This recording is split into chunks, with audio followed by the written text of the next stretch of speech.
हमारी इस धरा पर गंगा नदी कैसे आई, कैसे हुई माँ गंगा की उत्पत्ति। मैं आपको एक ऐसी कथा सुनाने जा रहा हूं जो ना सिर्फ हमारे भारत की धरती से जुड़ी है बल्कि हमारे जीवन की एक गहरी और प्रेरणादायी सीख देती है। ये कहानी है माँ गंगा की उत्पत्ति की और इस कथा में छुपी है असल जीवन में सबसे बड़े सत्य की ओर हमारा मार्गदर्शन। तो चलिए बिना समय गंवाए इस दिव्य कथा का प्रारंभ करते हैं। आप देख रहे हैं कथाएं विद आरजे कार्तिक। ये कथा उस समय की है जब देवताओं का अस्तित्व खतरे में था और धरती पर असुरों का वर्चस्व था। उस समय दैत्यराज बलि ने स्वर्ग, पृथ्वी और नरक तीनों लोगों पर अपनी सत्ता स्थापित कर ली थी।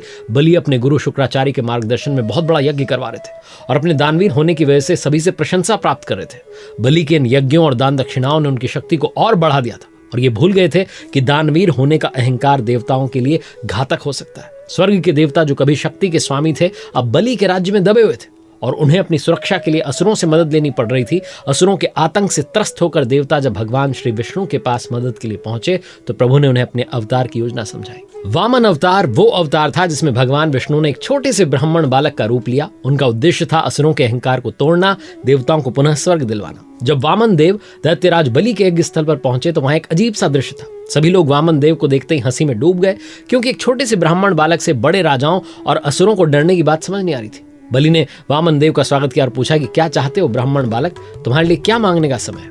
वामन देव मुस्कुराए और कहने लगे, राजन मैंने सुना है कि आप दानवीर हैं तो मुझे केवल इतनी भूमि चाहिए जितनी में मैं 3 पग में नाप सकूं। ये सुनकर के सब लोग हंस पड़े क्योंकि किसी ने सोचा नहीं था कि वामन देव इतनी कम भूमि मांगेंगे।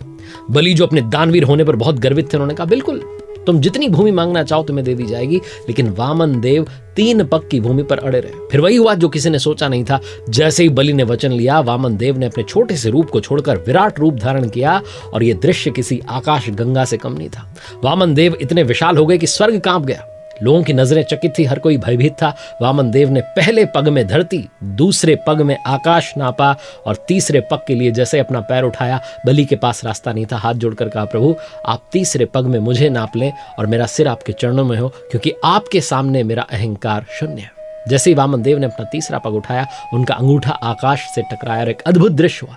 दिव्य जल की एक धारा पृथ्वी से लेकर आकाश तक बहने लगी। ये जल वामन देव के पैरों से निकलकर नीचे गिरने लगा। उसी क्षण में ब्रह्मा जी ने इस जल को अपने कमंडल में ले लिया और यही जल माँ गंगा के रूप में प्रकट हुआ। ये जल भगवान श्री विष्णु के चरणों से निकला था, इसलिए माँ गंगा को विष्णुपदी भी कहा जाता है।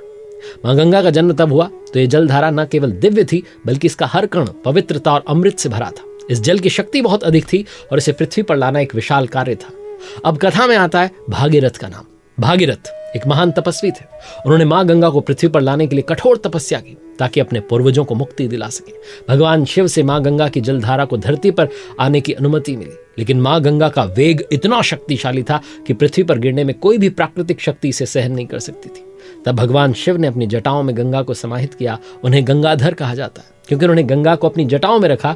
फिर भागीरथ की तपस्या से प्रसन्न होकर भगवान शिव ने अपनी एक जटा को खोला और माँ गंगा पृथ्वी पर बहने लगी। जैसे ही गंगा पृथ्वी पर गिनी उन्होंने भागीरथ के पूर्वजों को मुक्ति दी और फिर माँ गंगा का जल अमृत के समान हर जीव के लिए कल्याणकारी और जीवनदायिनी बन गया। इस जल से पृथ्वी पर हर कोने को जीवन मिलता है।